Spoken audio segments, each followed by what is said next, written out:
जय श्री कृष्ण। श्रीमद् भगवद गीता के 8वें अध्याय में अर्जुन श्री कृष्ण से पूछते हैं कि कृपा करके मुझे यह बताइए कि ब्रह्म क्या है और आत्मा क्या है। श्री कृष्ण कहते हैं, हे अर्जुन, एक दिव्य सूक्ष्म जीव जो निराकार है, अविनाशी है, जो आंख नाक कान रहित है, हाथ पैर रहित है, रंग रूप रहित है, वह ब्रह्म कहलाता है और ब्रह्म ही आत्मा है। आत्मा सर्वव्यापक है तथा सभी के अंदर विद्यमान है। बंद नेत्रों से साधना करने पर इसे अपने अंतर मन में खोजा जा सकता है। ब्रह्म का स्वर ओंकार है तथा ब्रह्म का स्वभाव अध्यात्म है। अध्यात्म का अर्थ है स्वयं की खोज करना, अपने अंदर ब्रह्म को जानना, अहम ब्रह्मास्मि को पहचानना। फिर अर्जुन पूछते हैं कि भगवान बताइए, सकाम कर्म क्या है। श्री कृष्ण कहते हैं, अर्जुन, प्रत्येक जीव भौतिक शरीर से संबंधित अपनी जरूरतों को पूरी करने के लिए अनेक गतिविधियां करता है। इन विभिन्न गतिविधियों को कर्म कहते हैं तथा वह कर्म जो फल की इच्छा से किया जाए उसे सकाम कर्म कहते हैं तथा ऐसा कर्म जो फल की इच्छा के बिना किया जाए वह निष्काम कर्म कहलाता है। भौतिक जीवन में मनुष्यों द्वारा अधिकतर सकाम कर्म ही किए जाते हैं। सकाम कर्म के पश्चात यदि अच्छा फल प्राप्त हो जाता है तो सुख की अनुभूति होती है, परंतु फल यदि अपनी इच्छा अनुसार ना मिले तो दुख होता है। लेकिन निष्काम कर्म में चाहे फल कैसा भी हो, सर्वथा आनंद की ही प्राप्ति होती है। इसलिए सदा निष्काम कर्म करो तथा फल की इच्छा त्याग कर फल मुझ पर छोड़ दो। अर्जुन फिर पूछते हैं कि भौतिक अभिव्यक्ति क्या है। श्री कृष्ण कहते हैं, हे अर्जुन, वह भौतिक प्रकृति जो परिवर्तनशील है तथा नाशवान है, अधिभूत कहलाती है। प्रत्येक शरीर की 6 अवस्थाएं हैं। वे उत्पन्न होते हैं, बढ़ते हैं, अपनी जैसी संतान उत्पन्न करते हैं, कुछ काल तक रहते हैं, फिर क्षीण हो जाते हैं और अंत में विलुप्त हो जाते हैं। प्राणियों की इसी प्रकृति को अधिभूत कहते हैं।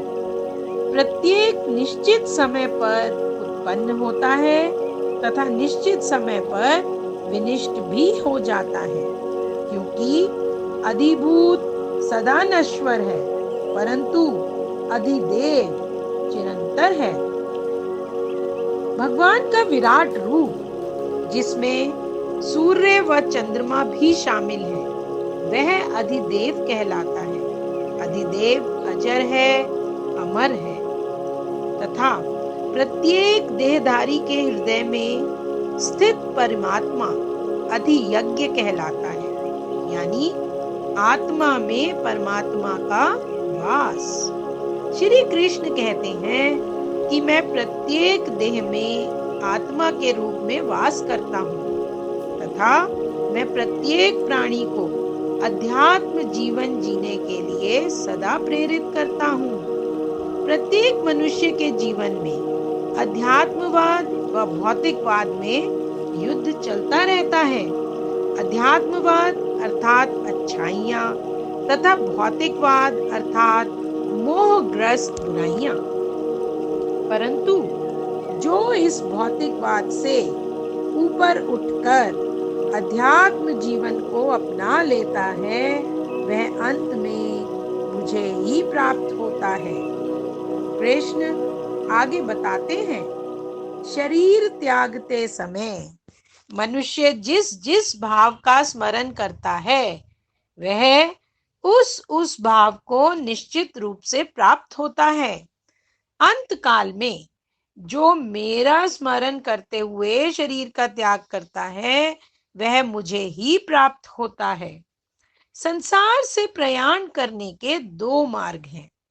पहला प्रकाश का मार्ग अर्थात भक्ति का मार्ग, तथा दूसरा मार्ग है अंधकार का मार्ग अर्थात